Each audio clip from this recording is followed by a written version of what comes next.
Assalamualaikum warahmatullahi wabarakatuh. Selamat siang dan salam sejahtera untuk kita semua Bapak Ibu. Yang terhormat Ibu Kepala SMK Negeri 3 Wonosari, Ibu Dwi Retno Wahyuningsih, SPD M.Hum.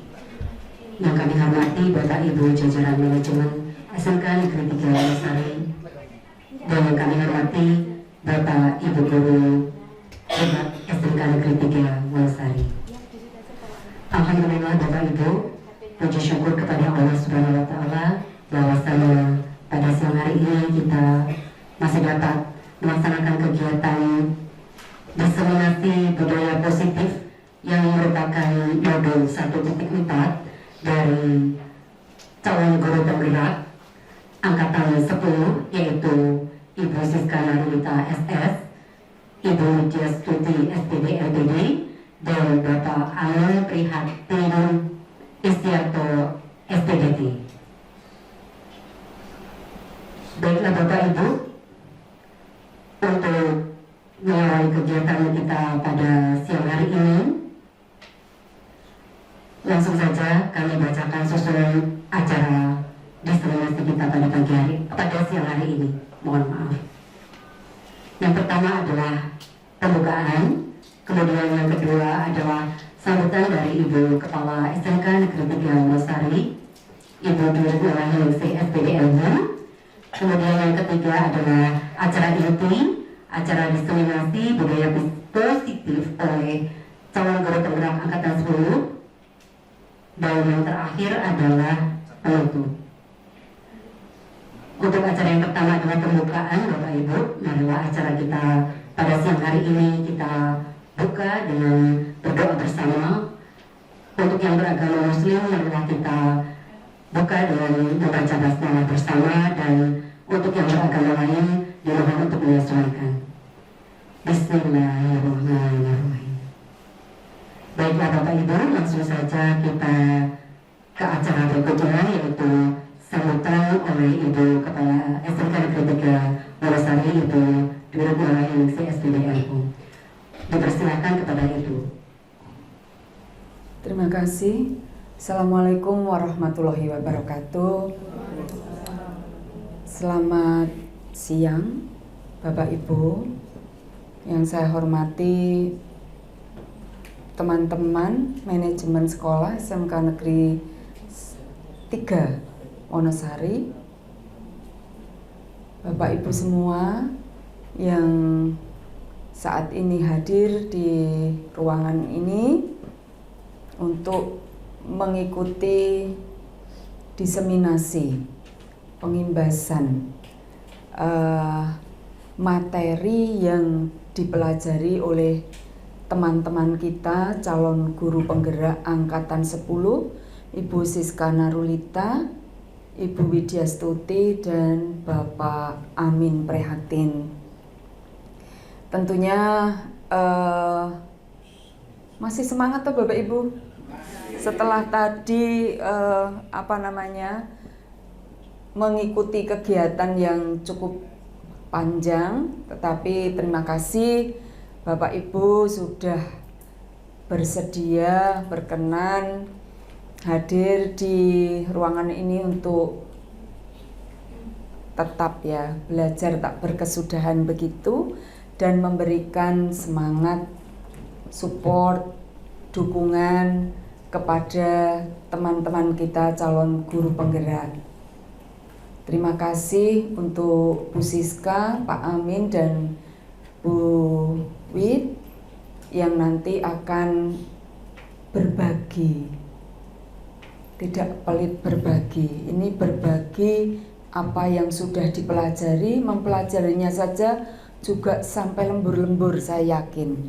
Mengejar LK yang harus dipenuhi, gitu ya. Di tengah kesibukan, Bapak Ibu bertiga masih meluangkan waktu untuk memupuk, menyuburkan pengetahuan, dan hari ini juga akan disodakohkan ilmunya kepada kita semua.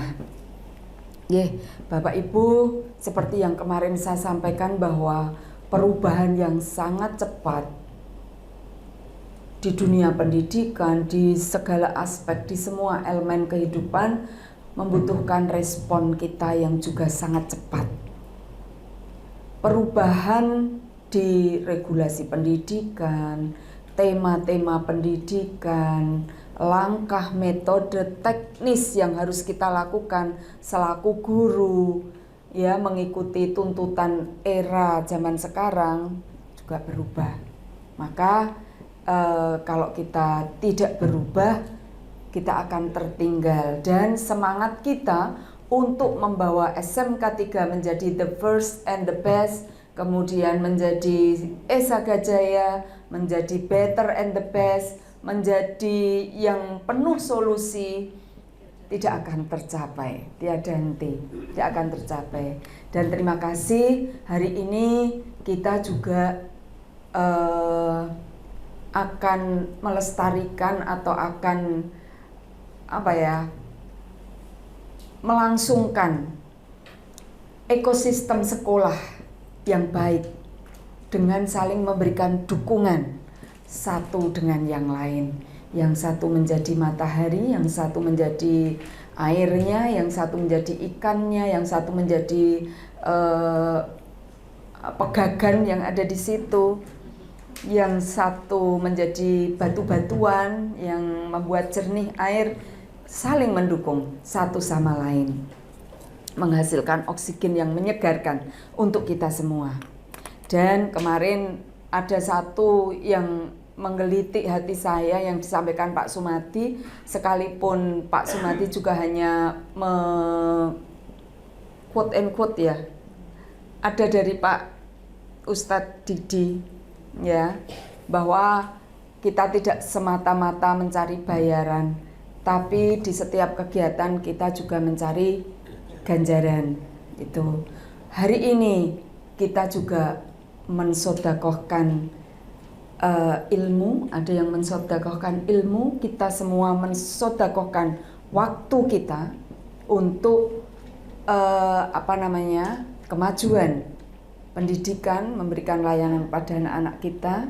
Yang satu mensodakohkan tenaganya, ya, ini luar biasa sekali. Dan ini juga kita disaksikan oleh anak-anak kita, anak-anak terampil, anak-anak hebat, kompeten, Esaga dari audio video Mas ya?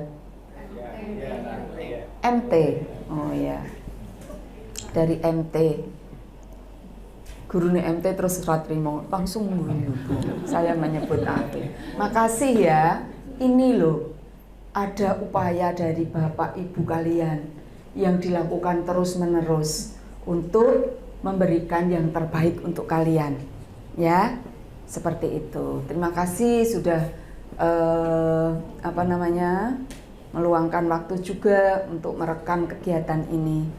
Akhirnya semoga apa yang disampaikan oleh teman-teman kita calon guru penggerak itu memberikan makna tersendiri. Kita ikut mencicipi seperti apa toh tren yang sekarang terjadi di kurikulum Merdeka, di Merdeka Belajar, di Merdeka Mengajar.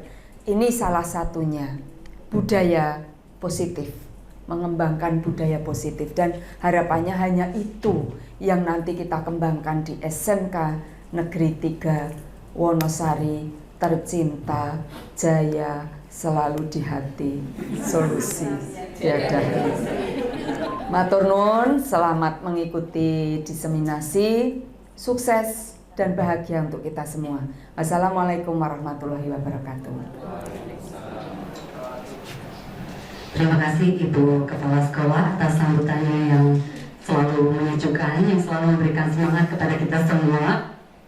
Yang tadinya kita loyo karena sudah seharian mengikuti kegiatan workshop tadi pagi, namun dengan sambutan beliau yang menyejukkan, kita jadi lebih bersemangat kembali untuk saling support satu sama lain. Baiklah Bapak Ibu, langsung saja kita ke acara inti, yaitu diseminasi budaya positif yang akan disampaikan oleh 3 calon guru penggerak kita yang akan insya Allah lebih memajukan lagi SHG kita, yaitu Ibu Siska Narulita SS, Ibu Widya Stuti SPD LPD, dan Bapak Amin Prihatin Istiarto SPDP.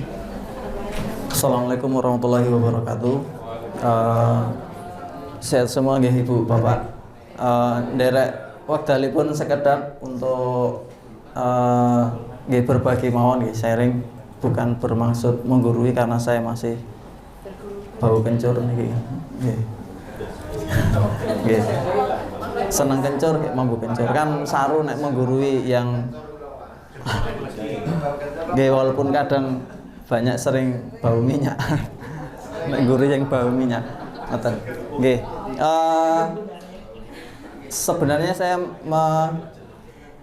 melanjutkan materi yang kemarin sudah disampaikan Bu Siska kali Bu Widi. Jadi meneruskan saja ini sebagian kecil mawon. Sekali lagi ini cuman sharing mawon nggih Ibu Bapak. Kalau mungkin Ibu Bapak sudah sering mungkin yang di PMM sudah membaca atau mungkin dari referensi yang lain untuk sedikit mengingatkan mawon ngoten mawon. Judulnya ini diseminasi untuk budaya positif, tapi materi yang saya ambil adalah materi ke restitusi.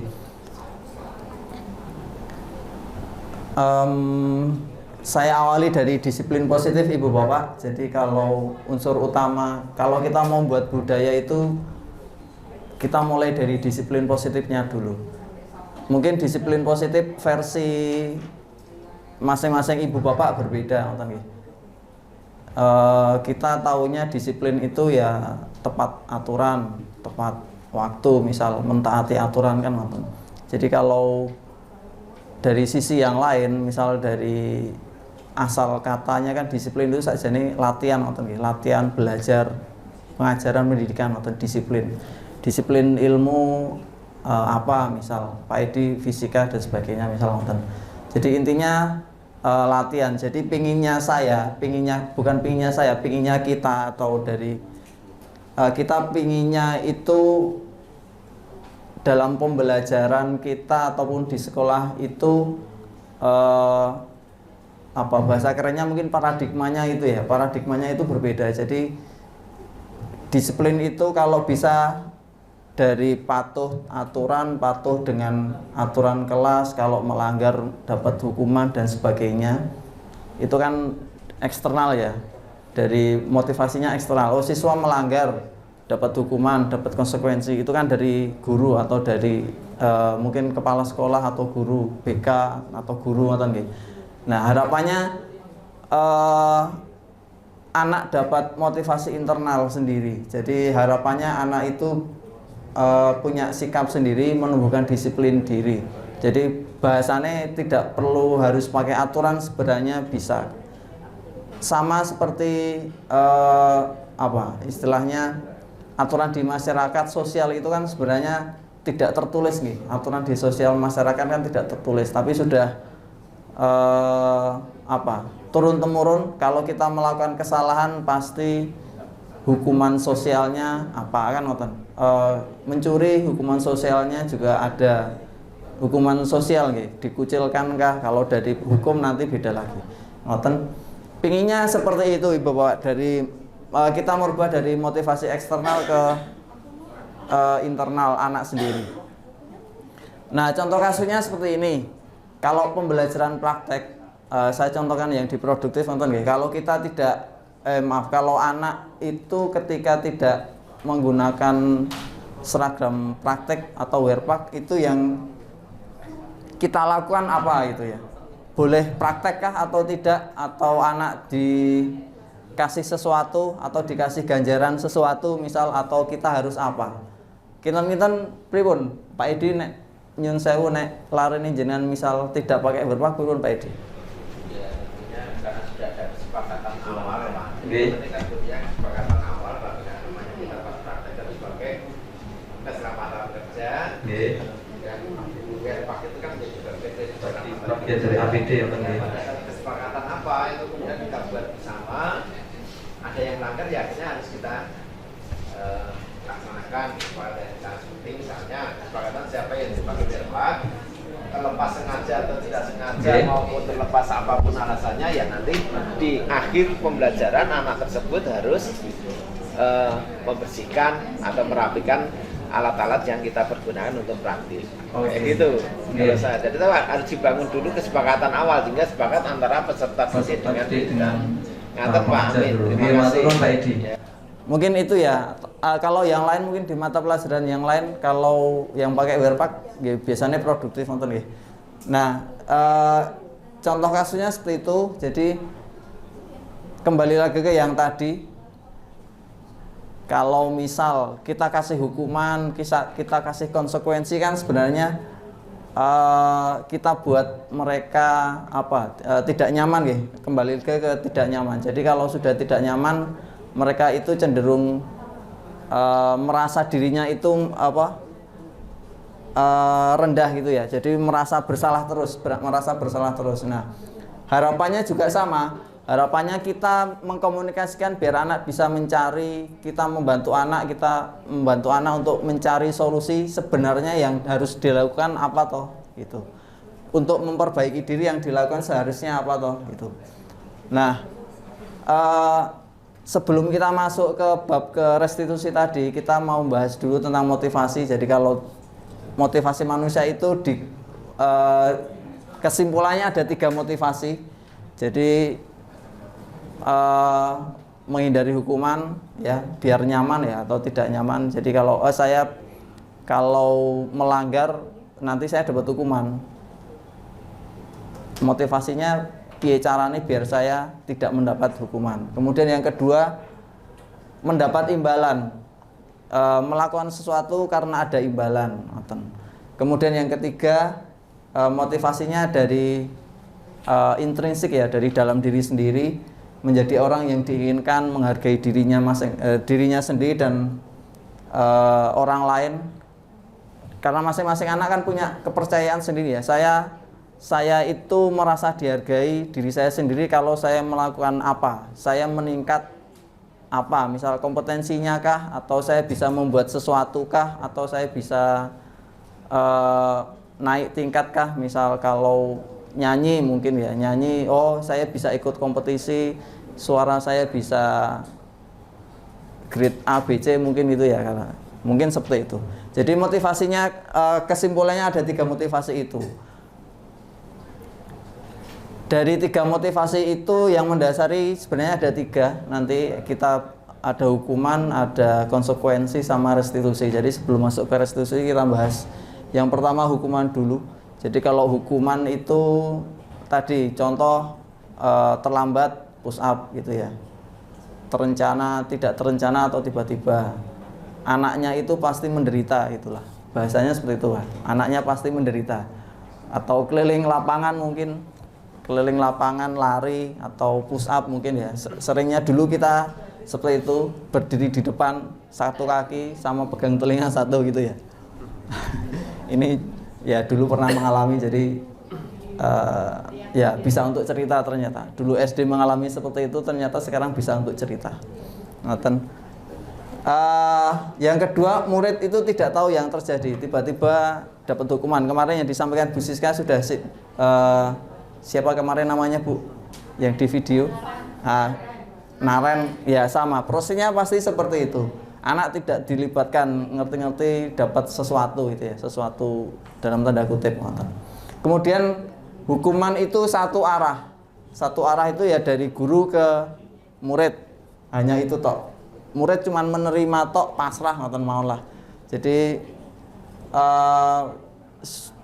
nompo tok ya, tidak dibikinkan kesepakatan dan sebagainya.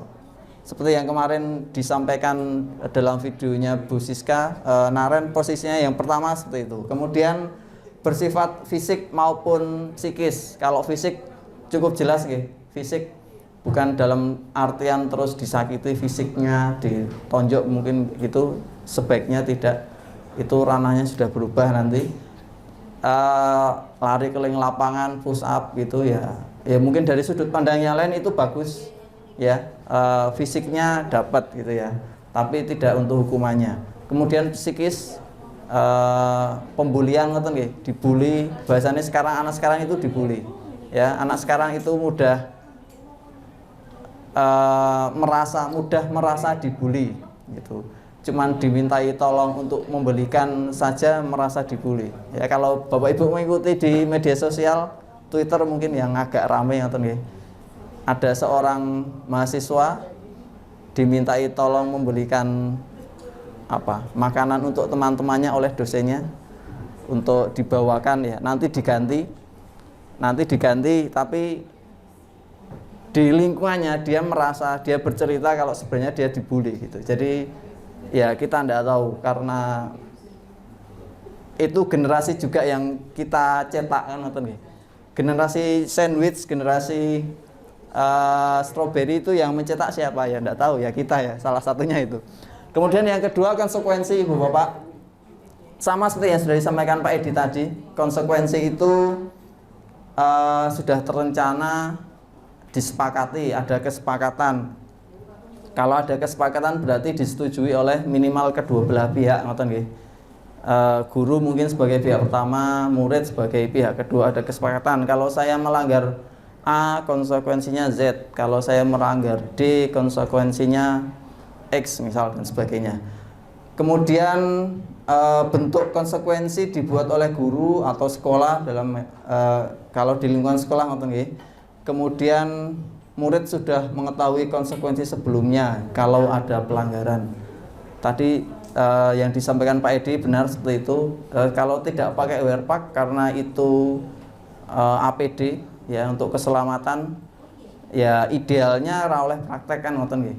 Ora oleh praktek, tapi mungkin setelah kesepakatan seperti apa di kelasnya Pak Edi mungkin mekanik ya, karena itu ya perlu APD.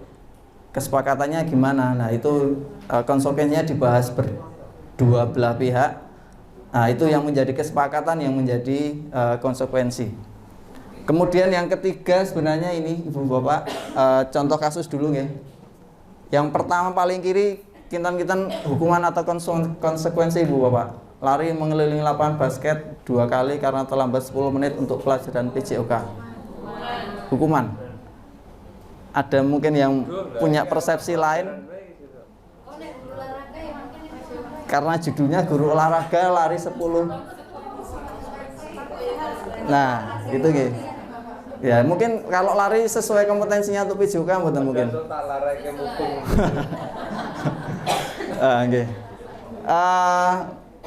lebih cocok ke konsekuensi nggih, karena mungkin mapelnya PJOK. Mungkin kalau mapel yang lain, misal mapelnya PKN, mungkin kalau lari mungkin kurang sesuai, mungkin ngoten nggih. Nggih.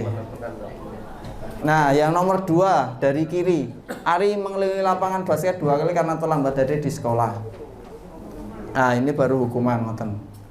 Kemudian sama seperti yang semain Budi kemarin, contohnya mengganti kertas tugas teman yang telah dicoret-coret. Konsekuensinya kalau mencoret-coret ya ganti, gitu nggih. Konsekuensinya seperti itu. Kemarin contohnya Bu Budi menumpahkan air, ya ngepel. Yang keempat, membersihkan WC sekolah karena mematahkan pensil kawannya. Kinten-kinten apa Ibu, Bapak? Hukuman nggih. Ada mungkin enggak tahu kalau di mata pelajarannya produktif perhotelan, saya enggak tahu itu termasuk apa enggak. Nggih. Membersihkan ya, karena nggih Bu nggih, yang misal Bu Indah mungkin membersihkan WC itu juga salah satu kompetensi juga nggih. Nah, mungkin sudut pandangnya lain ngoten, sisi pandangnya lain ngoten. Nah, mungkin di kelasnya Mbak Bu Indah atau Bu Arum mungkin jadi konsekuensi, mungkin itu pas ngoten.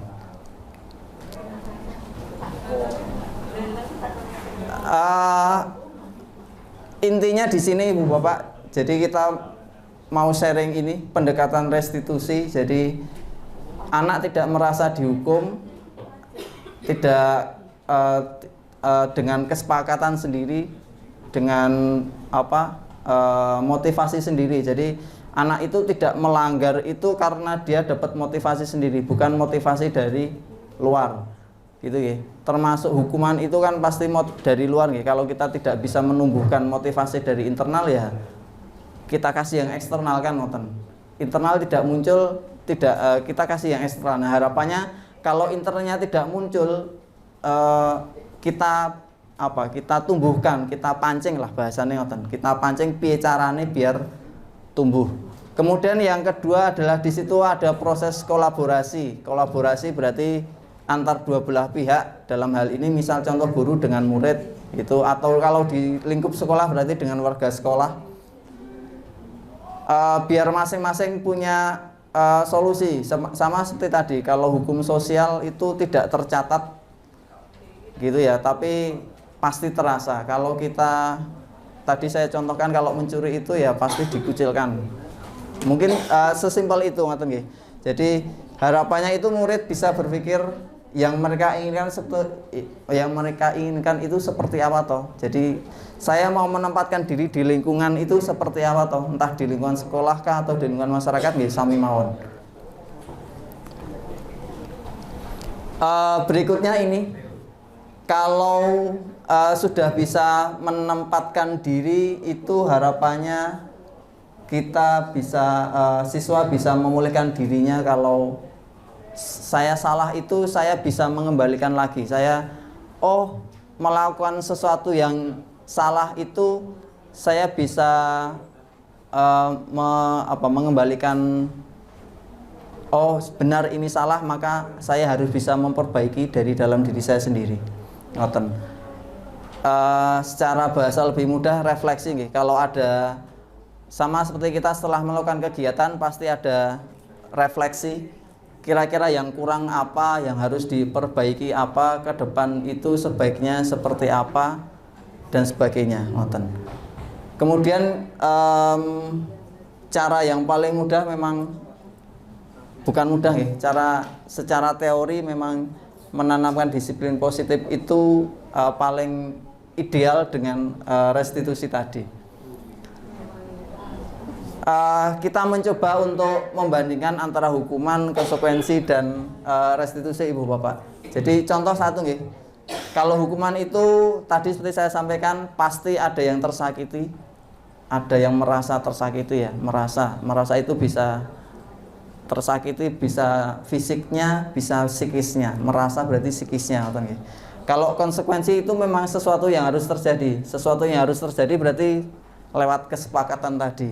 Nah, kalau restitusi itu pilihan. Pilihan itu anak itu punya pilihan untuk berpikir yang harus saya perbaiki apa, saya punya kesalahan apa, yang harus saya perbaiki apa, gitu ya. Kembali lagi ke motivasi internal tadi.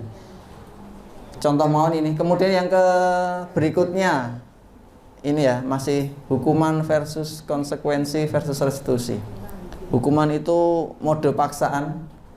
Itu kalau konsekuensi stimulus respon berarti ada stimulus sebab akibat gitu ya. Ada stimulusnya, kita responnya seperti apa, itu konsekuensi sudah tercatat. Kemudian restitusi di teori kontrol kemarin yang disampaikan Bu Siska, idealnya memang yang positif itu di pemantau dan manajer ya. Sebaiknya memang kalau ingin menumbuhkan dengan restitusi ini pakai yang posisi kontrol sebagai manajer. Jadi intinya itu menumbuhkan motivasi sendiri, jadi memperbaiki sendiri. Masih lagi, kalau hukuman itu menyalahkan diri sendiri, anak atau siswa atau murid merasa diri sendiri. Kalau konsekuensi mendorong kepatuhan, gitu ya, ada aturan diikuti, patuh. Kemudian untuk restitusi itu disiplin positif, sama seperti tadi. Disiplin mendorong disiplin positif.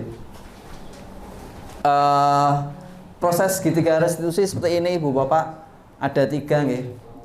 Menstabilkan identitas itu langkah pertama, kemudian memvalidasi tindakan yang salah, kemudian menanyakan keyakinan.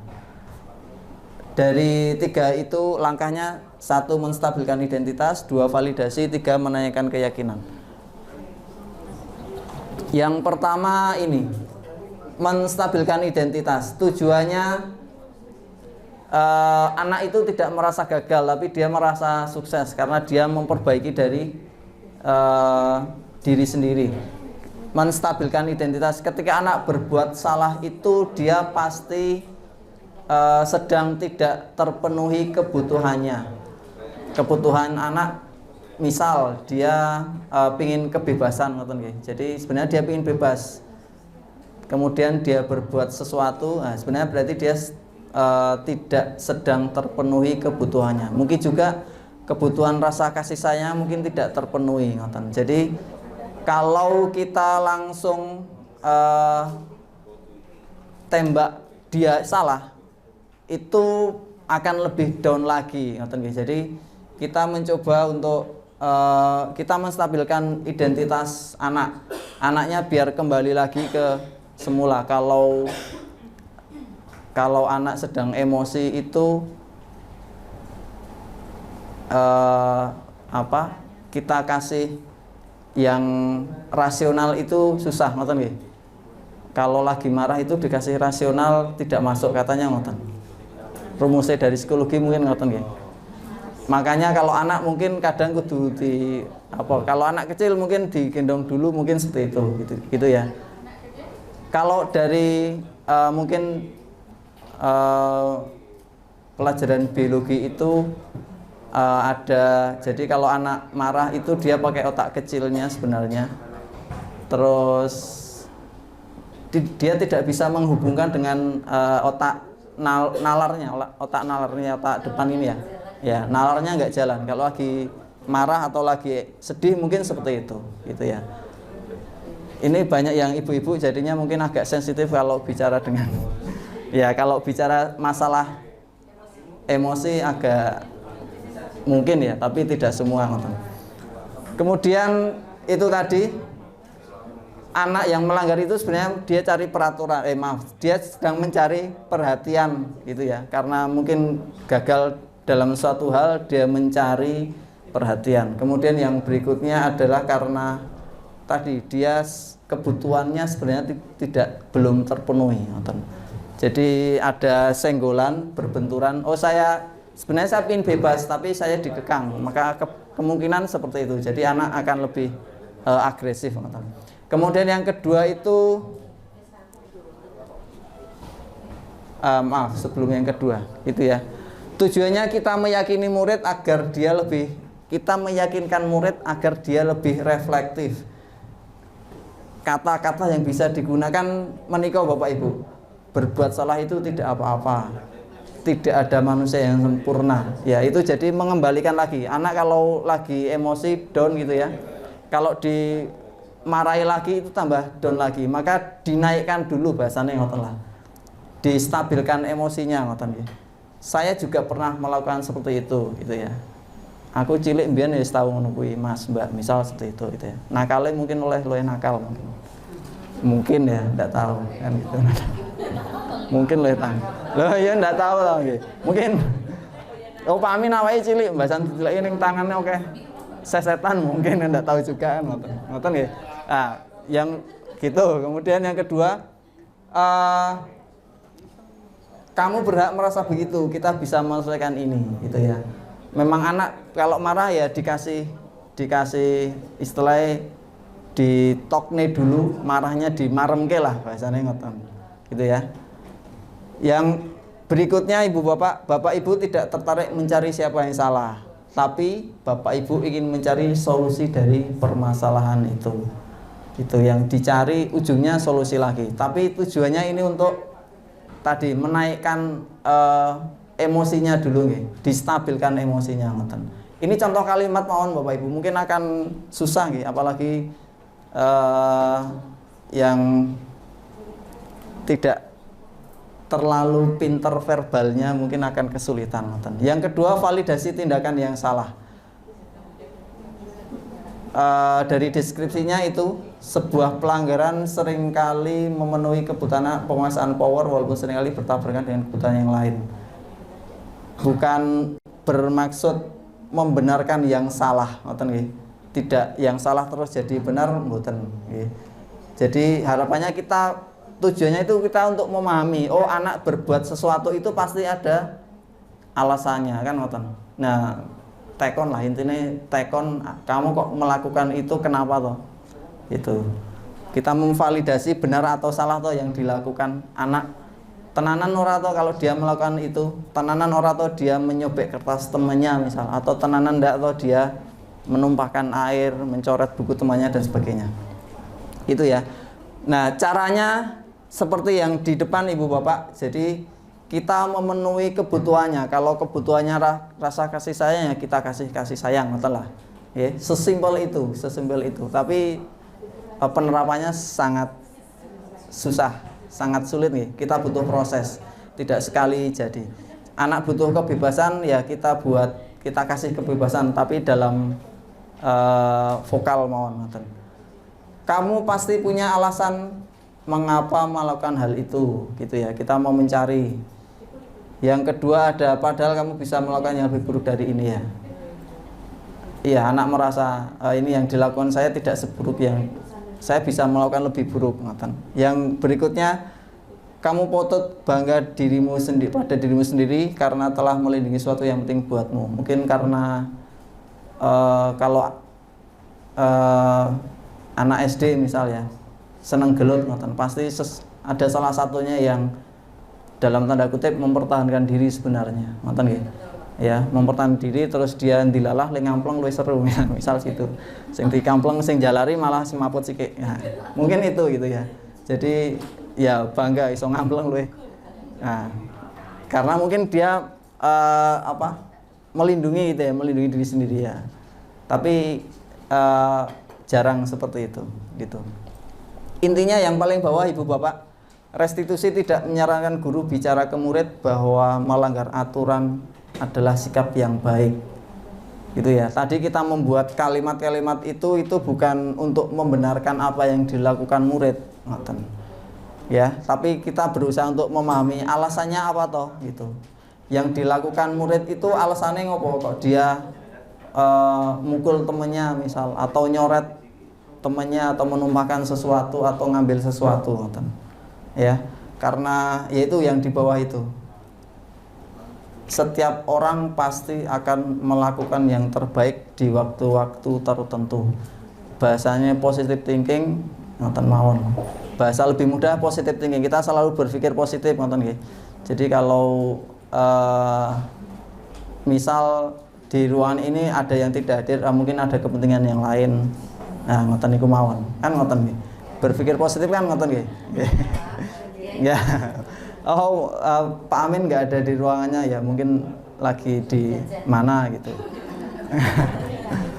Kalau ya mungkin seperti itu gitu ya. Atau mungkin Pak Amin ada laptopnya tapi kok nggak ada orangnya, mungkin lagi di mana atau melakukan ya. Ya, ninggal laptop di meja itu juga bagian dari ngoten nggih. Nakal niku wow. Mungkin ngoten. Nggih. Ya. Ya, kita selalu memposisikan bagi saya sendiri untungnya dulu kecil nakal itu ya sampai sekarang masih ingat terus Bu, masih nakal juga ya. Jadi kelingan terus. Kalau anak sama seperti Pak Edi tadi, kalau anak melanggar itu jadi ingat aku mbiyen luweh. Nah, ngoten niku Bu. Jadi mikirnya lain lagi ngoten. Gitu ya. Karena saya dulu pernah melakukan hal yang mungkin menyakitkan guru ngoten nggih. Jadi kalau sekarang anak rodok ngeyel tersakiti niku ya isone gur ngelus dodo istighfar mungkin ngoten niku ya. Kelingan biyen. Kelingan biyen nggih. Kelingan biyen. Nah, nggih mungkin Bapak Ibu yang segenerasi saya mungkin seperti itu nggih. Ya. Guru ngasih ndak mau masuk kelas sampai berminggu-minggu, ngoten misal ngoten. Nggih. Ngoten niku. Walaupun di sekolah favorit masih sama Ibu Bapak. Nggih, itu. Kemudian yang ketiga kembali lagi untuk mengembalikan yang langkah terakhir nggih niki. Ketika langkah pertama sudah, jadi anak sudah dinaikkan emosinya, anak sudah stabil lagi ngoten nggih. Kemudian divalidasi tindakannya yang salah itu tadi. Bukan pembenaran tadi, tapi kita mengkonfirmasi apa yang dilakukan anak atau murid. Kemudian yang ketiga, kita mencoba menghubungkan apa yang anak percaya, nilai percaya. Anak yang percaya kemudian isyarat atau dia melakukan sesuai yang diinginkan. Ujungnya lagi ke motivasi internal lagi. Jadi secara kodrat itu manusia itu tidak diciptakan yang tidak baik, ngoten nggih. Kalau kata Einstein itu gelap itu bukan gelap itu berarti artinya karena tidak ada cahaya. Ngoten nggih. Karena ketiadaan cahaya. Kalau kejahatan itu karena ya ketiadaan yang baik, ngoten. Jadi ngoten. Nggih, ngoten bahasanya seperti itu. Gitu ya. Jadi kembali lagi podo Bu, sama seperti yang tadi. Sebenarnya kebudayaan kita sudah masuk lah. Konsekuensi sosial tidak perlu ditulis itu sudah ada sebenarnya kan gitu toh. Anak melompat mager nek dipikir-pikir ya memang tidak pantas kan di sekolah SMK misalnya kok melompat mager. Ya sebenarnya tidak baik, tapi nanti 20 tahun kemudian iso cerita kayak kados kula ngoten niki ya dadi ngoten niku. Nggih. Nggih. Nggih dilalah wis pokoke bahas niki kula gur kesenggol terus Bu. Dari kemarin nggih sama, wis gur krasa saya dulu seperti ini walaupun mboten kok ketoke Pak Amin ketoke ora ngoten to Bu, ketoke ora to. Jebule nggih Bu, estu walaupun mungkin saya nggih nyun sewu di sekolah favorit nggih padha mawon ngoten. Padha mawon. Karena itu bagian dari bahasa biologinya pubertas mungkin ngoten nggih. Ya dari kelas 1 kelas 3 biasanya nakale yang kelas loro. Ngoten nggih, biasanya ngoten. Yang cowok loh, kalau yang putri enggak tahu. Enggak tahu, sama nggih. Biasanya kan ngoten. Jadi kita berusaha untuk memahami. Yang ketiga ini tadi.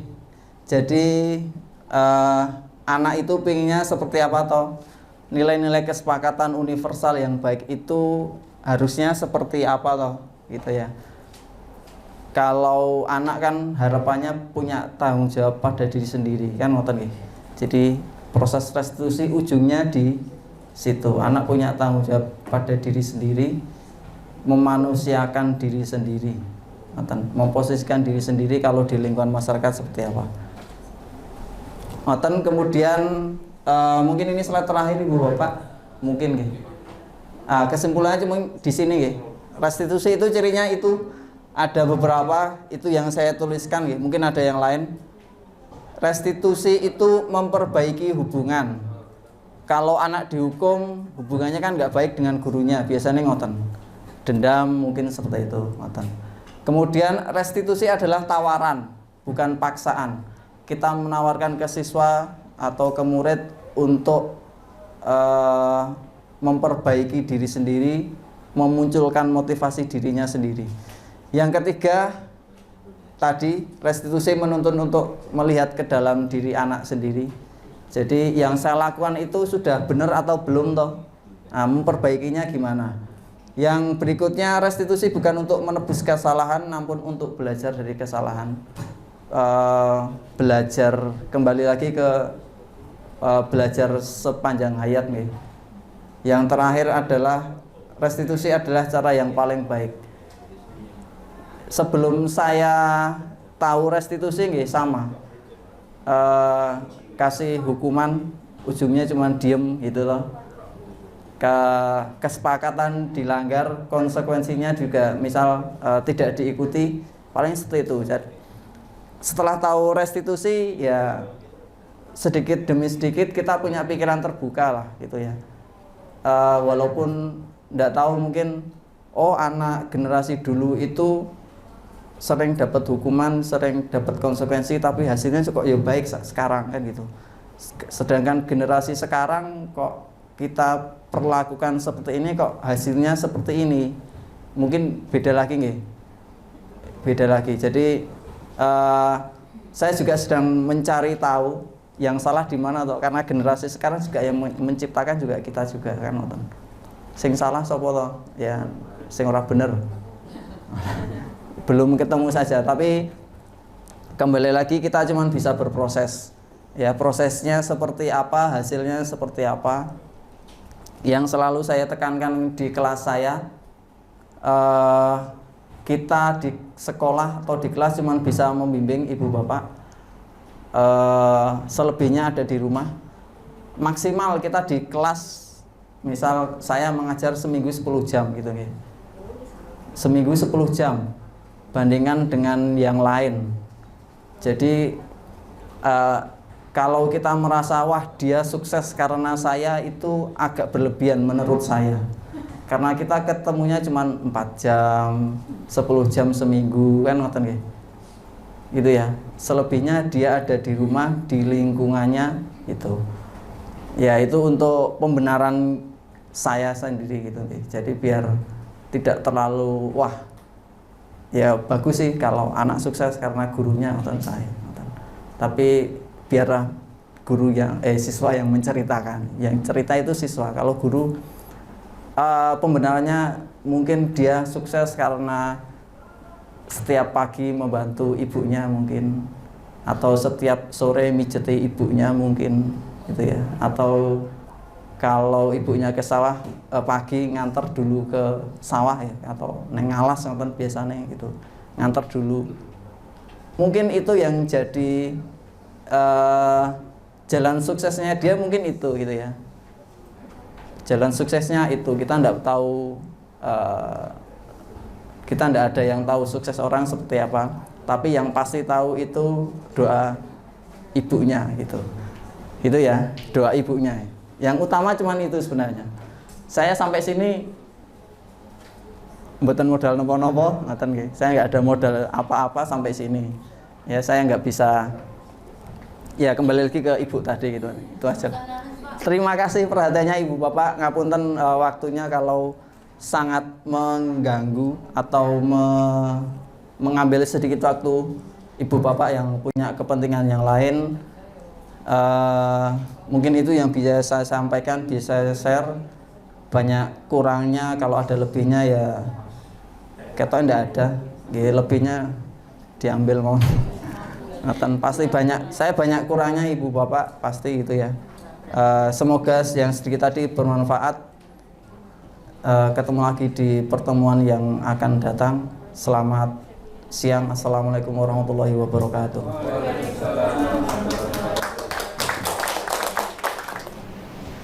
Baiklah Bapak Ibu, demikian tadi paparan dari 3 narasumber kita, Ibu Siska, Ibu Widyastuti dan juga Bapak Amin.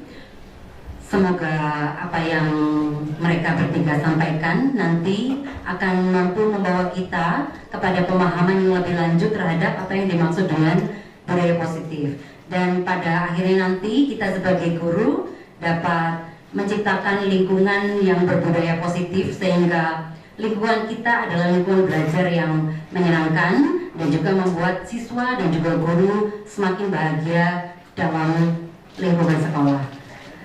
Mungkin itu saja Bapak Ibu, karena waktu juga sudah sangat limit, waktunya sudah sangat terbatas. Maka kami ucapkan terima kasih atas atensinya dan mohon maaf atas segala kekurangan. Akhir kata, wassalamualaikum warahmatullahi wabarakatuh.